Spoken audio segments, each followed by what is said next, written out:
श्यामा जुगल को पल पल करूं प्रणाम, पल पल करूं प्रणाम। बोलो श्री प्राणनाथ प्यारे की जय। राधा कृष्ण रास श्यामा जी का दरबार, हमारा मंदिर, परम विदुषी, परम आदरणीय, परम सम्मानीय हमारी बहन ललिता बहन, हमारे ब्रह्म मुनि जो पारायण का वाचन कर रहे हैं और आत्म संबंधी सभी सुंदर साहब के दिलों में रास श्यामा जी के चरण कमल में मेरा कोटि कोटि नमन। हमारा श्री कृष्ण प्रणामी धर्म निजानंद संप्रदाय, जिनमें हम शिव पूजा, पाठ, अर्चना, भक्ति करते हैं और युगों युगों से, अनादि कालों से हमारे शुद्ध सनातन धर्म में ये चला आ रहा है कि ब्रह्म मुहूर्त में हमें क्या क्या करना है। वैसे ही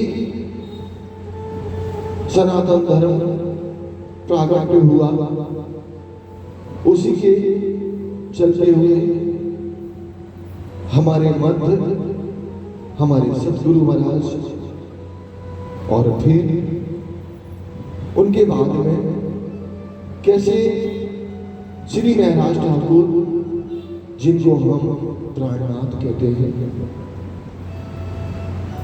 ये धर्म हमारे जो प्रागट्य हुआ उमरकोट, जो आज पाकिस्तान में है, और फिर जामनगर में इसका प्रादुर्भाव हुआ, विस्तार हुआ, क्योंकि श्री महराज ठाकुर जो एक क्षत्रिय समाज में जिन्होंने जन्म लिया, प्रकट हुए और उन्होंने धर्म का झंडा लेकर के, जो उस समय 400 साल पहले की बात है, और हम जो पूरे भारत में हमारे हिंदू समाज के ऊपर अनेक अनेक अनेक अत्याचार किए जा रहे हैं, और उन्हें उनके सदगुरु के द्वारा श्रीमद् भागवत में जो एक एक आंकड़ियां पहले स्कंद से लेकर के 12वें स्कंद तक की पूरा उन्हें अपने सदगुरु से प्राप्त हो चुकी थी। और जो हम जानते हैं कि श्री कृष्ण पूर्व परमात्मा अक्षरार्थी, जिनको हम प्रणामी धर्म में उनकी पूजा अर्चना भक्ति करते हैं, क्योंकि वही पूर्ण परमात्मा है, वही अखंड परमधाम, जिसको श्रीमद् भागवत में दिव्य ब्रह्मपुरी धाम करके कहा गया है।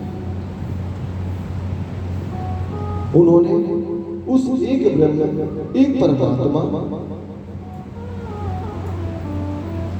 का कार्य अपने शिरोधार लिया श्री महराज ठाकुर ने, और जामनगर से निकल पड़े एक परमात्मा का संदेश देने के लिए, और संदेश देते देते दिल्ली भी आए। दिल्ली में 16 महीने रहे, और उसके पहले 1735 में यहाँ हमारे ही पास खतौली के हरिद्वार में कुंभ का मेला चला था।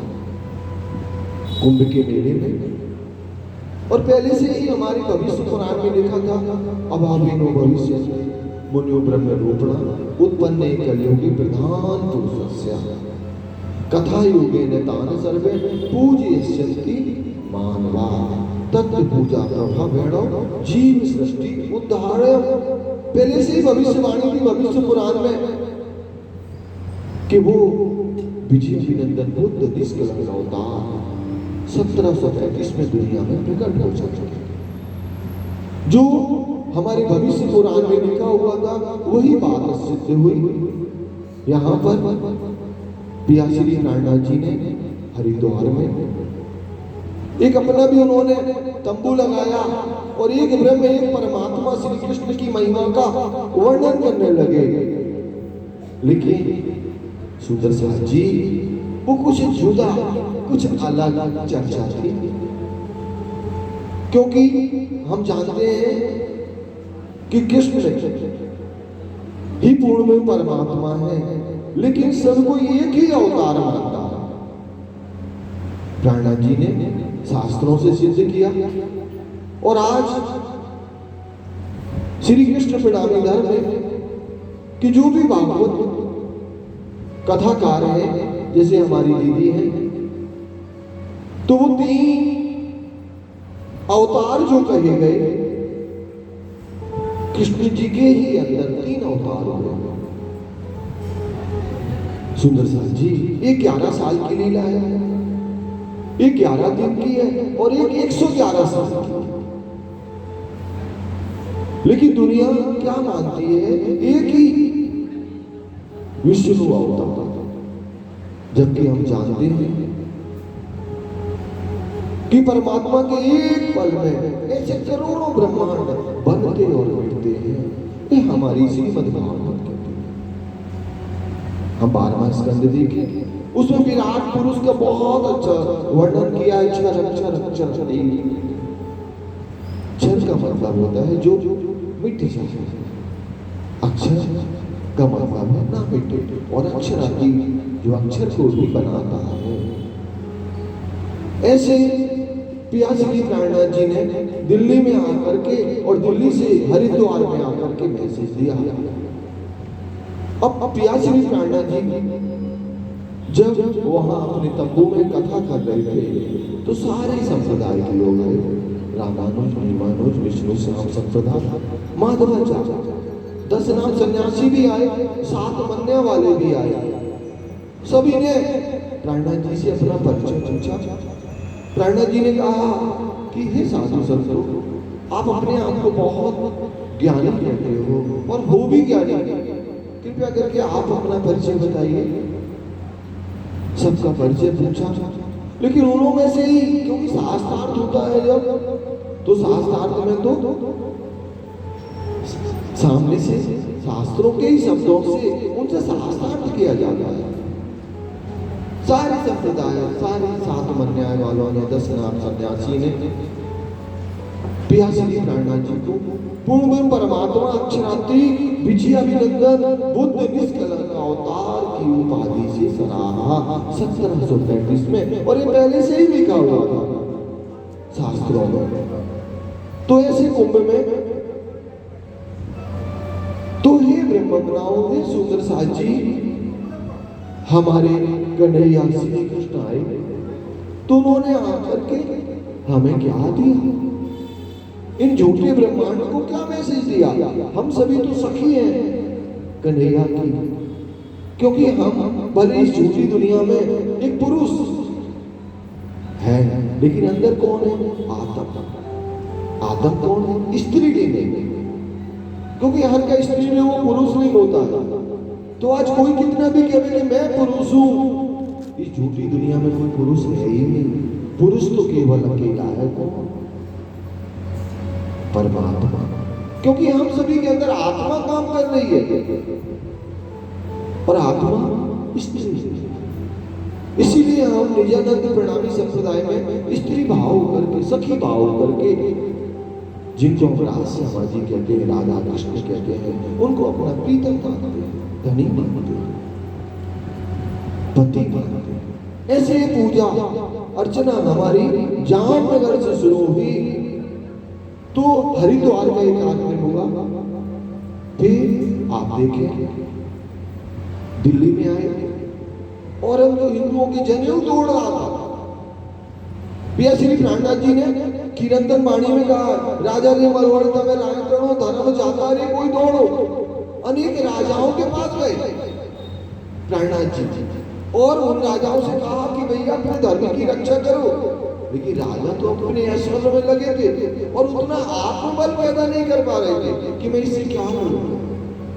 जैसे मेरठा के राजा जसवंत सिंह से से बात करी। राजा जसवंत सिंह औरंगजेब का चापलूस था, लेकिन जब उसकी आंखें खोली ना तो उसके बेटे बहुत तेजस्वी था। उसने 16 साल की उम्र में ना शेर के चमड़ा को फाड़ दिया था। तो औरंगजेब डर गया, तो उसने पॉइजन दे के मार दिया था उसे। फिर वो उनसे अलग हुए, लेकिन चिड़िया चुग गई खेल। तो पियाश्री प्राणनाथ जी ढूंढ रहे थे कोई हिंदू राजा हो जो इसकी, अब एक साधु संत तो युद्ध नहीं करेगा ना, कोई भी तैयार नहीं। औरंगजेब यहाँ अपने सुंदर साथ को भेजा, लोगों को भेजा, किसको जाके समझाओ कि कोई भी धर्मशास्त्र कभी भी अत्याचार के लिए नहीं कहता, चाहे हमारी श्रीमद् भागवत हो, क्योंकि हम हिंदू सनातन धर्म का सबसे विशेष ग्रंथ क्या है? श्रीमद् भागवत। 4 वेद 18 पुराण 108 उपनिषद का सार क्या है? श्रीमद् भागवत। उससे बड़ा पूजनीय धर्मशास्त्र हमारा कुछ भी नहीं है। तो प्राणनाथ जी ने कहा कि तुम्हारी जो पुराण है ना, जिनको तुम विशेष कहते हो, हमारी भागवत में दी हुई है, और उस जिस एक ब्रह्म की बात हमारी भागवत कहती है, वही एक ब्रह्म की बात तुम्हें कहती है। और तुम्हारी कुरान में मेरी कृष्ण की महिमा लिखी गई है, तुम देख लो। केवल भाषा का अंतर है। हमारे पिया की, हमारे कन्हैया की बात लिखी, कैसे लिखी है ये प्राणनाथ जी ने सिद्ध किया। उसमें जो बताया गया है, मैं आपको बताऊं एक नई बात, आपको सभी को पता होगा, लेकिन फिर से बताऊं। उसमें 2 तूफान करके आया कुरान के अंदर, नूह तूफान और हूद तूफान। सुंदर साथ जी, नूह तूफान क्या है? जब कन्हैया ने बांसुरी बजाई और सारी सखियां दौड़ के पहुंची, कहां? कन्हैया के पास। उसको नूह तूफान करके कहा। लेकिन वो लोग क्या वर्णन करते हैं? वो कहते हैं कि जो नास्तिक प्रवृत्ति के लोग होंगे वो जल में डूब जाएंगे। किश्ती पे कौन बैठेगा? जो आस्तिक होगा, जो परमात्मा की भक्ति करता होगा। और हम लोग क्या कहते हैं? कन्हैया ने बांसुरी बजाई ना, तो जो उनकी सखियां थी वो एक पल में पहुंची कन्हैया के पास, बाकी दुनिया जैसी की तैसे रह गई। अंतर है? कुछ भी अंतर नहीं है। हूद तूफान क्या है? जो कन्हैया ने हमारे गोवर्धन पर्वत छिंगरी से उठाया,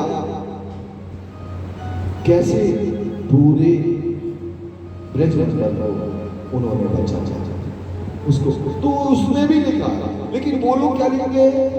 हम लोग जिनको कहते हैं गोवर्धन पर्वत, वो लोग कहते हैं कोतूत पर्वत, जिसको हम नंद बाबा कहते हैं, ये लोग भूत बाबा, जिसको हम वसुदेव कहते हैं, उसको एक नूह बाबा कहते हैं। ये लोग, इनके यहाँ भी कृष्ण जी के हम 3 भाई जो कहते हैं, हाँ, जो बलराम जी, कृष्ण जी और कल्याण जी, चचेरे भाई। ये लोग कहते हैं हम श्याम ही श्याम, लेकिन हमारे पिया की बातें, हमारे कन्हैया की बातें उनमें है। लेकिन जब से सृष्टि बनी, जब से दुनिया बनी, तभी से कौन कौन आए? देव और दानव आए। वे कौन है? सुंदर साथ जी, आप सब तो पियाश्री प्राणनाथ जी ने महिमा बताई पूर्ण परमात्मा अक्षरातीत श्री कृष्ण की, जो ब्रजमंडल में आए और उन्होंने इस झूठी दुनिया में प्रेम की पहचान बताई कि प्रेम होता क्या है। दुनिया प्रेम जानती ही नहीं कि प्रेम क्या है। वो प्रेम हमारे कन्हैया ने किया, श्री कृष्ण ने किया। श्री मुखवाणी में कहा कि प्रेम नाम दुनिया में ब्रह्म सृष्टि लाई, क्योंकि वो परमात्मा ना अपनी सखियों के बिना नहीं आता करता, क्योंकि वो सबसे बड़े आशिक है हमारे। वो हमारे बिना नहीं रह सकते कन्हैया, हम भले रह जाए उनके बिना। प्राणनाथ जी कहते हैं श्री मुखवाणी में कि वो पूर्ण परमात्मा श्री कृष्ण कभी भी अपनी गोपियों के बिना नहीं रह सकते। एक काम उनसे नहीं होता, वो सर्वशक्तिमान है, कृपा निधान है, कृपा के सागर है, दया के सागर है, लेकिन एक कार्य नहीं कर सकते। कन्हैया क्या नहीं कर सकते? अपनी सखियों को अपने से जुदा नहीं कर सकते, अलग नहीं कर सकते। तो महामती प्राणा जी ने कहा कि प्रेम नाम दुनिया में ब्रह्म सृष्टि लाई, प्रेम इनो जाहे किया ना तो दुनिया में प्रेम है ही नहीं। प्रेम कैसा है? हमसे किसी का स्वार्थ है ना, तब तक हमारा प्रेम है। हमारा स्वार्थ पूरा हुआ, कोई प्रेम नहीं, काम पूरा हुआ, नमस्ते और प्रणाम भी नहीं करेंगे। ये दुनिया में कहते ना, भाई बंधु तेरा कुटुंब कबीला है, मतलब का मेला, पियो रे राज रस है कोई प्यास। तो ये सब मतलब का है। और हमारे राजी ने, हमारे कन्हैया ने और दिखा दिया कब, जब ये अभी 20-21 में बीमारी आई थी। एक माँ का ही सच्चा प्रेम देखो, उसको अपने बेटे को गले लगाने में कोई डर नहीं हुआ, कितनी भी बीमारी थी। कोरोना की माँ नहीं डरी, दुनिया डर गई, पिता डर गए, भाई डर गए, बहन डर गई, माँ नहीं डरी।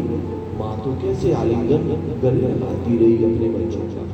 माँ को जरूर बच्चों ने ऐसे रोटी दी, माँ ने कभी नहीं दी बच्चों को ऐसे, इतनी बीमारी। तो अगर दुनिया में कहीं प्रेम दिखता है तो एक माँ का, जो अपने बच्चे को निश्चल प्रेम करती है और पूरी दुनिया से लड़ जाएगी, दुनिया का डर नहीं होगा। तो प्रेम किसने करके दिखाया?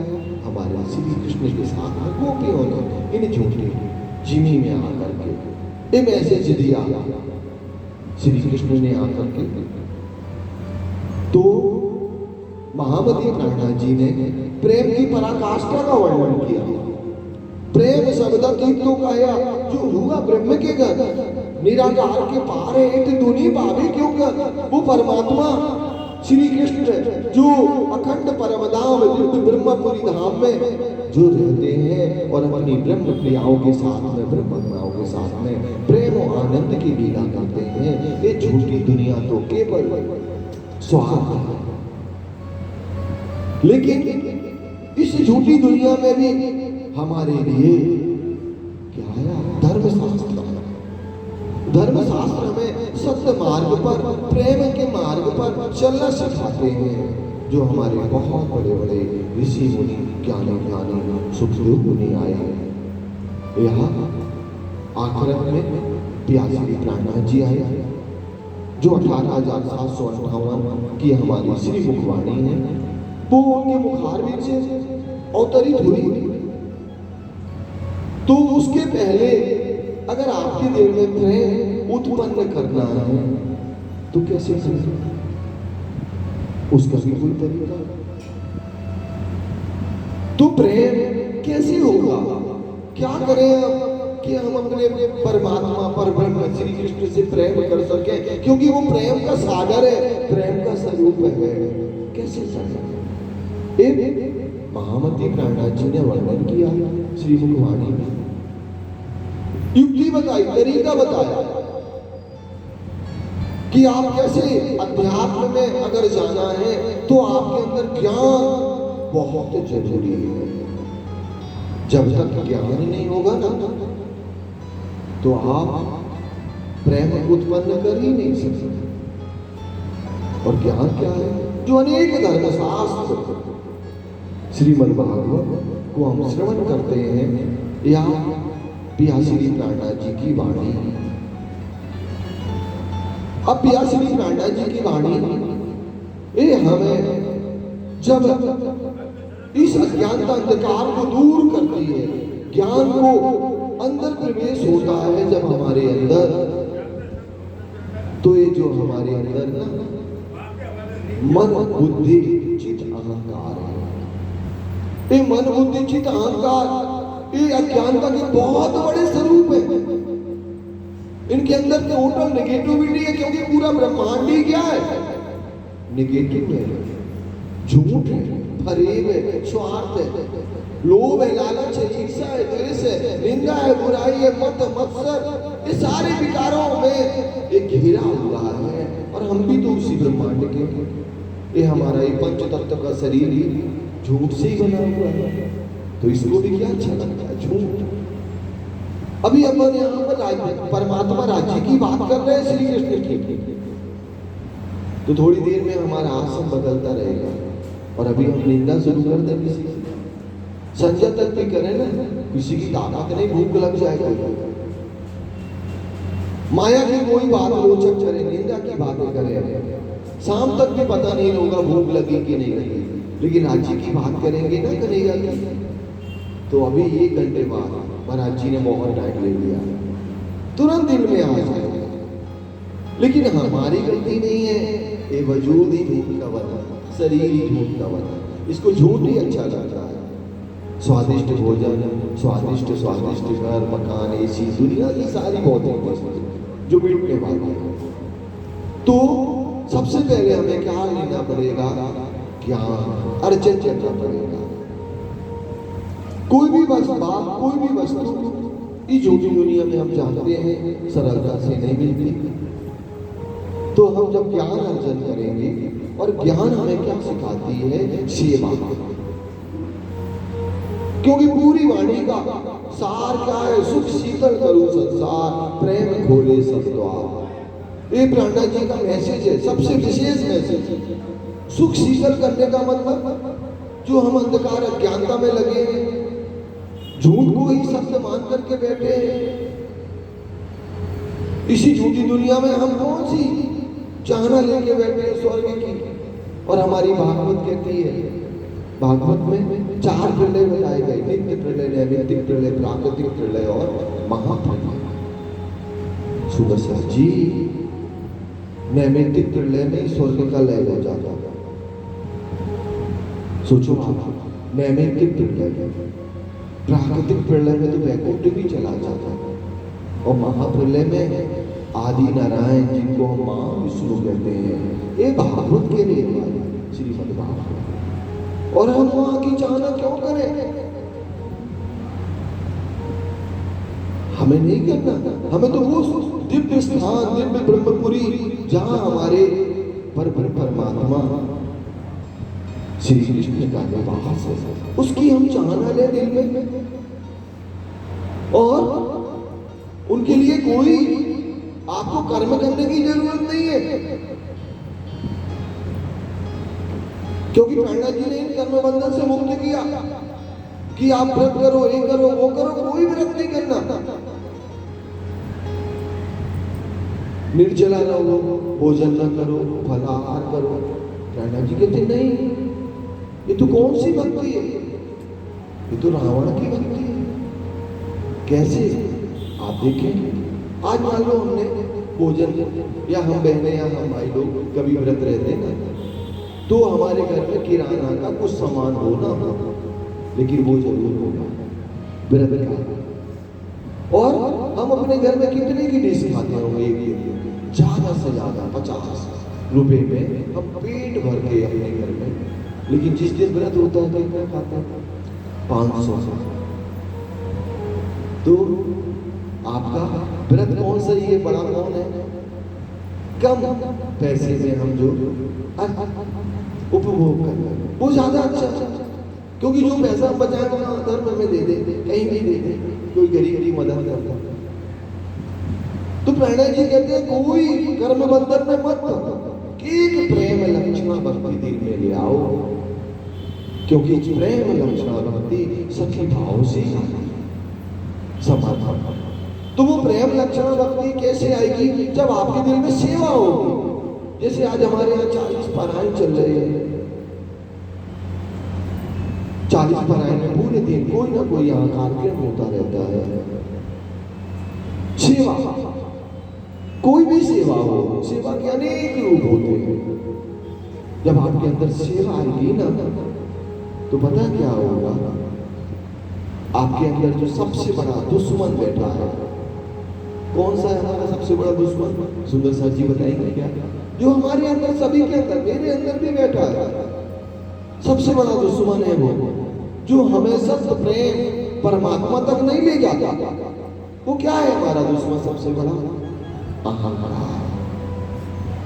कहीं ना कहीं से हमारा अहंकार है जो हमारे अंदर बैठा हुआ है, और वो अहंकार क्या करता है? हमें सत्य मार्ग पर चलने ही नहीं देता। कोई को सुंदरता का अहंकार है, कोई को अपनी शक्ति का अहंकार है, कोई को पैसे का अहंकार है, कोई को पद का अहंकार है, कोई को ज्ञान का अहंकार है। और प्रणा जी कहते हैं अगर आपके अंदर से अहंकार चला गया तो परमात्मा सामने होंगे। कृष्ण कन्हैया लाल की वो परमात्मा कन्हैया आपके सामने होगा अगर आपके अंदर अहंकार नहीं है। महामती जी वाणी में कहती है कि श्री महामती का है मोमिनो देखो हकीकी में है एक एहसान कर लीजिए जो चौथे तबक लगे है। मतलब सुंदर साथ जी कि आप अपने अंदर से में अहंकार को दूर करिए। जब आपके दिल में अहंकार दूर होगा ना तो प्रेम उत्पन्न होगा, और प्रेम उत्पन्न होगा तो समझ जाओ। अब आप देखें रामायण से सबरी के अंदर क्या था? सबरी ने कैसे परमात्मा को अपने दिल में समाहित किया, परमात्मा को कैसे भस्म किया। उस प्रेम के कारण परमात्मा ने कैसे, भगवान श्री राम ने सबरी के बेल डाला, कितने मधुर मीठे, क्योंकि उसमें प्रेम है। और वो प्रेम कैसे आता है? सेवा से, समर्पण से, त्याग से। पूरी वाणी आप पढ़ रहे हैं, पूरी वाणी में प्रहलाद जी ने अहंकार को चोट करी है कि इस अहंकार से आप दूर हो जावे। जब से आशा बैठी तब तू साहिब सो बैठी, जो लोग अच्छो देखे आप तोलो साहिब सो नहीं मिला। क्या बताना, एक ग्रंथ है हमारी वाणी में अंतिम में, उसमें ये चौपाई आती है। तो हम क्या करें, कैसे परमात्मा के प्रेम में लगे? क्योंकि हमें लगना तो है, क्योंकि एक हिंदू धर्म हमारा ऐसा धर्म है कि जो टोटल 99% आस्तिक प्रवृत्ति के लोग हम होते हैं। हम किसी को दुख नहीं दे सकते, हम किसी को, कोई बिरला ही होगा। और खासकर हमारी जो बहनें हैं, माताएं हैं, इनके दिल में एक विशेष परमात्मा के प्रति भक्ति भाव होता है। तो महामती प्राणा जी कह रहे हैं जो जानो घर पाइए अपना तो राखियो रस वैराग्य जी। अगर हमारा घर क्या है? परम धाम। तो रस वैराग्य जी, वैराग्य माने ये नहीं हम घर परिवार छोड़ दें, खाना पीना छोड़ दें और निकल जाए वनों में, ये वैराग्य। वैराग्य अंतर होना चाहिए, सब कुछ हमारा, सबके प्रति दया भाव, सबके प्रति सेवा भाव, ये वैराग्य हमें दिल में लेना है। जो जानो घर पाइए अपना तो राखियो रस वैराग्य जी, सकल अंग शुद्ध सेवा कीजिए इन विध बैठो कर जाग जी। सारे गुण इंद्रियों को एक परमात्मा के प्रेम में लगा दो, और जब आप ऐसा करेंगे ना तभी आप अपने धनी, अपने प्यार, अपने परमात्मा श्री कृष्ण के चरण कमल पर पहुंच जाएंगे। तो हे सुदर्शन जी, हे ब्रह्मगणाओं, ऐसे वाणी हमारी कैसे कैसे कैसे अखंड परमधाम राज्य तक ले जाती है, और फिर राज्य को प्राप्त करना है हमें। तो कैसे करें हम? वाणी के द्वारा हमें सत्य का ज्ञान मिल गया, अब वो सत्य का ज्ञान से आपको पता चल गया कि वो परमात्मा और हमारी श्यामा महारानी का शोभा क्या है, सुंदरता क्या है, सलोकी क्या है। तो आप देख ले, हमारे अनादि से हमारे ऋषि मुनि साधना करते हैं। जब साधना करते हैं तो साधना में वो क्या करते होंगे? क्या आंख बंद करके बैठ जाना? क्या साधना का मतलब है उस दिव्य ब्रह्म पुरुष को देखना,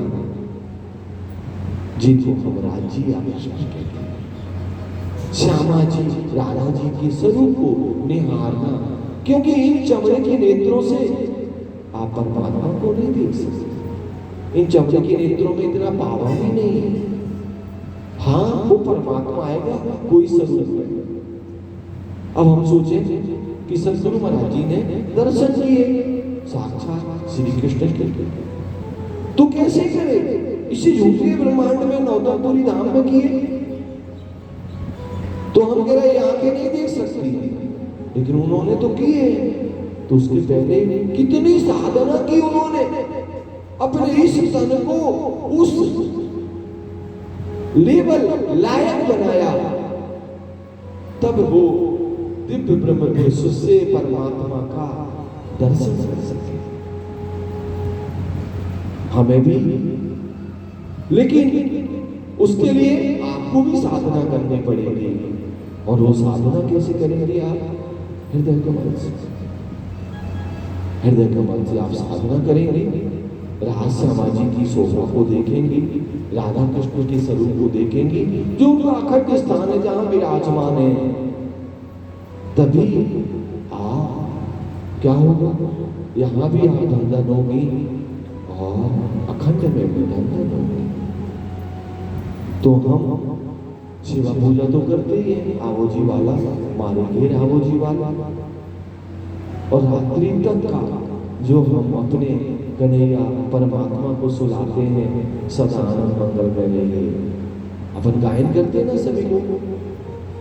तो कैसे आनंद मंगल आएगा? कैसे आवोजी वाला हमारे घेर आएंगे, हृदय कमल में विराजमान होंगे? एक प्रश्न उठता है, क्योंकि आप अभी दीदी की बुखार से 15 दिन बाद, 1 महीने बाद बीतक श्रवण करेंगे यहाँ पर। बीतक का मतलब हमने कहा था विशेष, इसीलिए विशेष है क्योंकि कामाने कमल के समान शीतलता, कोमलता उस परमात्मा के स्वरूप का शोभा है। तो बीतक आप सुनेंगे, अभी 1 महीने बाद चलेगी, 15 जुलाई से शुरू होगी।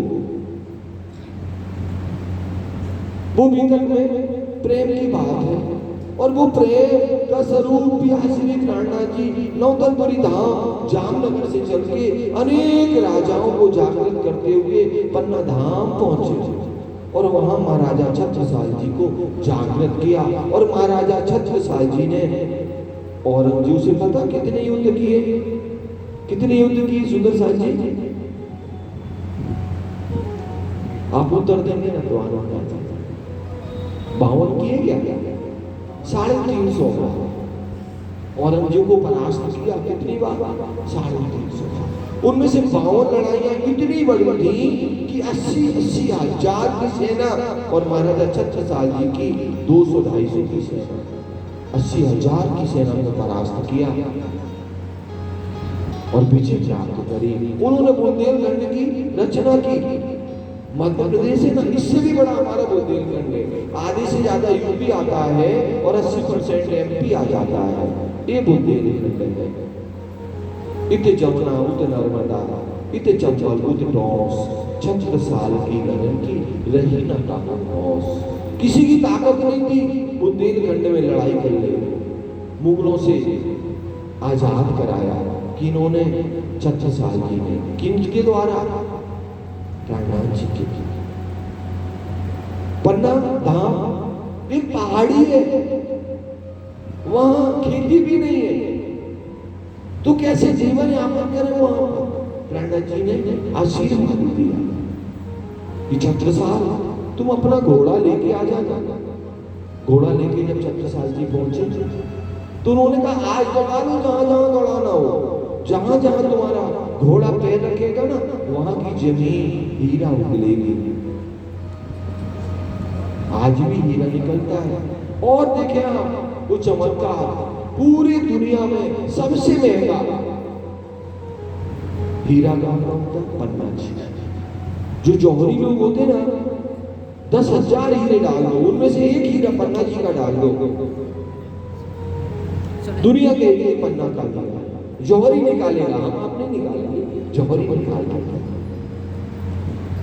तो प्रणा जी के आशीर्वाद से वो जमीन आज भी हीरा उगल रही है।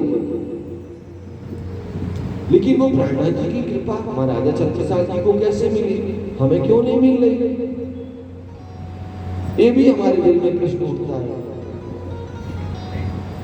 जबकि महाराजा छत्रसाल जी को 12 साल पहले जब प्रणा जी से मिलन हुआ संवत 1740 में, उसके 12 साल पहले स्वप्न में उन्हें साक्षात विजयाभिनंदन बुद्ध निष्कलंक अवतार स्वरूप ने उनको दर्शन दिए और कहा था मैं तुम्हारा कल्याण करूंगा। और एक सिक्का दिया था उन्होंने विजयाभिनंदन की छाप। तो जब सिरजी पहुंचे ना पन्ना जी, तो वो शिकारी भाई भेष से आए सिरजी से मिलने के लिए। लेकिन उसके पहले ना धर्मशास्त्रों में पहले से लिखा हुआ था, गुरु ग्रंथ साहब के बीतेगा 39वां दगेगा 40वां, तब कोई होशी मर्द मर्द का चेला गुरु नानक दिखावे साईं सच सच जिवेगा। इधर भी लिखा था, हमारे कबीर साहब ने भी वर्णन किया था कि इन साखियों को जो क्या करेगा, जो साखी है ना कबीर साहब ने लिखी है, एक फलक दे गंग सुदिक्सी हो गया 34 पानी, वो पानी दो पर ढापे दरिया लहर सुहानी, उड़ पंख मक्की तरवर चढ़ की बोले अमृतवाणी, उस मक्की की मक्खन नहीं बिन पानी गरबानी। इन पद को जो बूझे वो सदगुरु में चेला।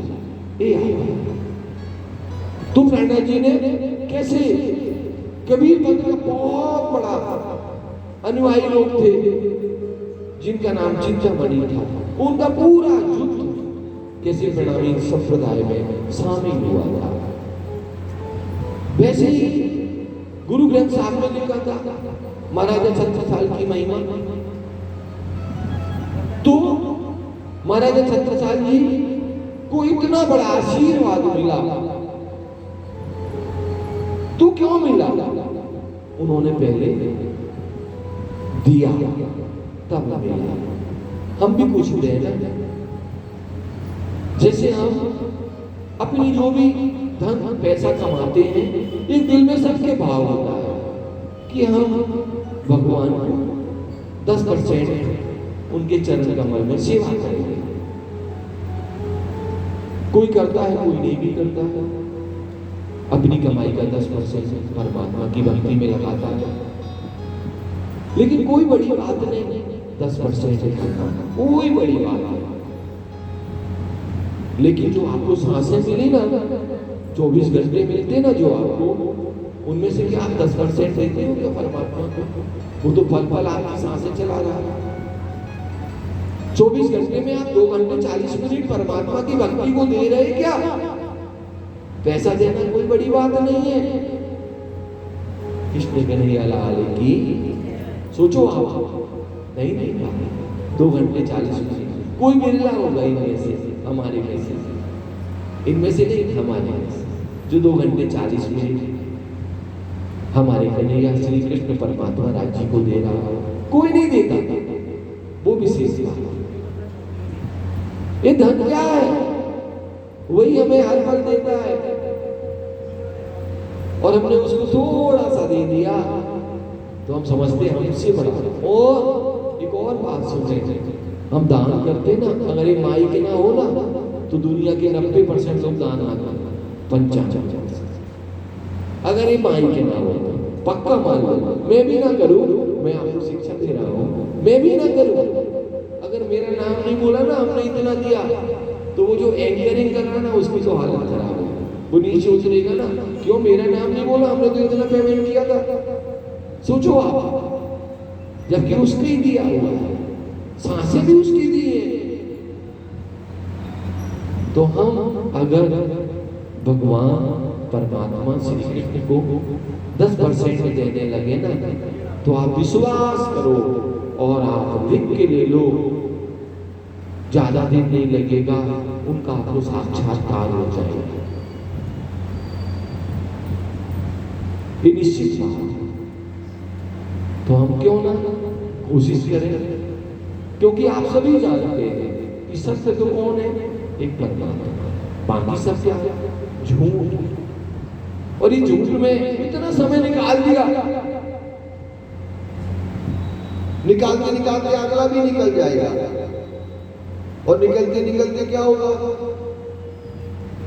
पछतावा रहेगा। तो हम पश्चाताप ना करें, जब जागो तभी सवेरा।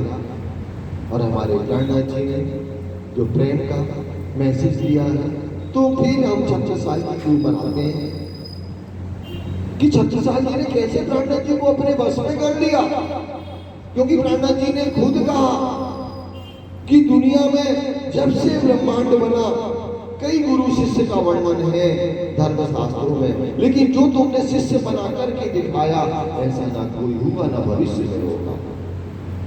सोचो, एक राजा ने सब कुछ निछावर कर दिया उनके चरण कमलों में, और सेवा कैसे की, गरीबों जैसी। तो जब पहली बार मिलन हुआ ना, 12 साल की हमने आपको कहानी सुनाई, तो ऐसे शिकारी भाव आ गया, पीछे बैठ गए। श्री जी तो परमात्मा है, अच्छा श्री कृष्ण, उन्होंने कहा छत्ता तुम और आगे आओ, थोड़ा किसके, बस बीच में आ गए। बोले तू मेरे चंचुल में फंस चुका, आजा। क्षत्रिय समाज के राजपूत खड़े हो गए और जोश में बोलने लगे, ब्रह्मांड में ऐसा कोई नहीं हुआ जो हमें अपने चंचुल में फंसाया। मैं किन के चंचुल में फंसूंगा, वो पूर्ण परमात्मा श्री कृष्ण विजया के अंदर बुद्ध जी की। पिया ने ऐसे आंसू उठाई और क्या था, वही दंडवत प्रणाम किया। उस समय से अफगान की सेना ने चारों तरफ से बुंदेलखंड को घेर रखा था। युद्ध के घुघुर बजाए गए। श्री जी ने एक रुमाल उनके सिर पर रख दिया, आशीर्वाद दिया, उन्होंने बहुत बड़ा युद्ध जीत लिया। फिर छत्रसाल जी ने क्या कहा, पहले दाता हम हुए, गुरु को दी बख्शिश, पीछे दाता गुरु हुए, सब कुछ की जो बख्शिश। पहले हम दे, तो देने की बात हमने समय से लेकर के धन पैसे की सबकी बात कर ली कि पहले हम देने की कोशिश तो करें। कैसे दे कि वो परमात्मा की कृपा हमारे ऊपर बरसे। तो हे ब्रह्मज्ञाओ ब्रह्मज्ञाओ, देना तो पड़ेगा, बिना देने कुछ नहीं मिलने वाला। लेकिन जो एक बार प्रेम में लग गया ना, क्योंकि प्राणनाथ जी खुद कहते हैं, मैं तो बिगड़या विश्व से बिगड़या, मेरे भिगाओ मत कोई। जिनके दिल में परमात्मा का प्रेम आ जाता ना, उनको ये लौकिक बातें अच्छी नहीं लगती, दुनिया की कोई झूठी बातें अच्छी नहीं लगती, और आप फिर कैसे सिस्टम से लग जाओगे। क्योंकि प्राणनाथ जी ने भी एक बहुत अच्छा मैसेज दिया। कौन सा मैसेज दिया कि ये दुनिया में जो हमें रिश्ते नाते सगे संबंधी, बेटा बहू, सास ससुर, माता पिता मिले ना, अगर हम उनकी सेवा नहीं कर रहे तो दुनिया क्या कहेगी, हम समाज के बंधन में करें। वो मना नहीं करते, लेकिन मन से करें, मन। क्योंकि हमारे अंदर दो वस्तु, मन और देह, जिनको हम जीव और आत्मा भी बोलते हैं। सभी के अंदर दो है, कार्य कर रहे हैं, मन और जीव, मन और दिल। दिल में जब हम अपने राज्य को जुदा करते हैं ना, तो उन्हें दुख होता है। वो कहते दिल में हमें बैठा लो, आप मन से सारे काम करना पड़ेगा। बच्चों को भी हमें अच्छी एजुकेशन देना, उनको भोजन देना, अपने बुजुर्गों की सेवा करना, वो करना पड़ेगा। मन से करें ना, दिल में ना रख ले। हम क्या करते, दुनिया को दिल में रखते, राज्य को कहाँ रख लेते। बस समय हुआ, सुबह उठे नहा धो करके जल्दी जल्दी समय घड़ी देखते गए। आबू जी वाला मारेंगे, आबू जी वाला रहने की निधि के पास से आएंगे, मारा वाला जी चलो जमुना जी चल चलिए। और जल्दी जल्दी सुख निधान जैसे सुख निधान किया हो गई। क्यों? क्योंकि बच्चे का टाइम हो रहा ना, काय का स्कूल जाने का। आप ऐसे भी कर सकते, आधा घंटे पहले उठ सकते, लेकिन दिल से करें। आप राजी नहीं कहते, आप ये सब गाओ, आप एक वस्तु गाओ ना, आबू जी वाला मारेंगे, आबू जी वाला। वो नहीं कहते रहने निधि गाओ, मारा वाला जी जमुना जी जल नहीं कहते वो, लेकिन ये दिल से आप, क्योंकि वो केवल प्रेम से ही प्राप्त कर सकोगे। आप दुनिया की कोई भी ऐसी वस्तु नहीं है कि हम बिना प्रेम के परमात्मा को पा लें। कोई ने नहीं पाया, हम आप क्या पाए, क्योंकि वही प्रेम का पुंज है, सागर है। तो हमें वो प्रेम अपने हृदय कमल में लेकर के आना है और प्रेम के द्वारा ही परमात्मा को हमें दिल में समाहित करना है। फिर आप देखें, अपन अभी और भी बात कर रहे थे, वो प्रेम के स्वरूप को हमें दिल में समाहित करना है। तो हमारे सारे ऋषि मुनियों ने जो साधना की, ध्यान जिनको कहते हैं, जिनको हम चितवनी भी कहते हैं, जिनको इंग्लिश में मेडिटेशन भी कहते हैं, तो मेरा निवेदन है कि सब लोग शुरू करें। भले आप 10 मिनट करें, 15 मिनट करें, लेकिन करें जरूर। हम राजश्यामा जी को कैसे दिल में समाहित करना, कैसे उनकी शोभा को देखना, कैसे वो हमारे साथ में प्रेम की आनंद की लीला करते हैं, वो सब करना है। क्योंकि हम स्वरूप तो रोज पढ़ते हैं, सुंदर स्वरूप सद्गुरु साकोमल, है ना, पढ़ते ना, लेकिन मुंह से, इधर की आंखों से नहीं देखते। तो अगर आप लोग हमसे आदेश करें तो अपन 10 मिनट का मेडिटेशन भी कर सकते हैं, अगर हिम्मत हो सभी की। क्यों बच्चों, 10 मिनट करें मेडिटेशन, 10 मिनट ही कराएंगे। आप म्यूजिक लगाएं ना, अगर आप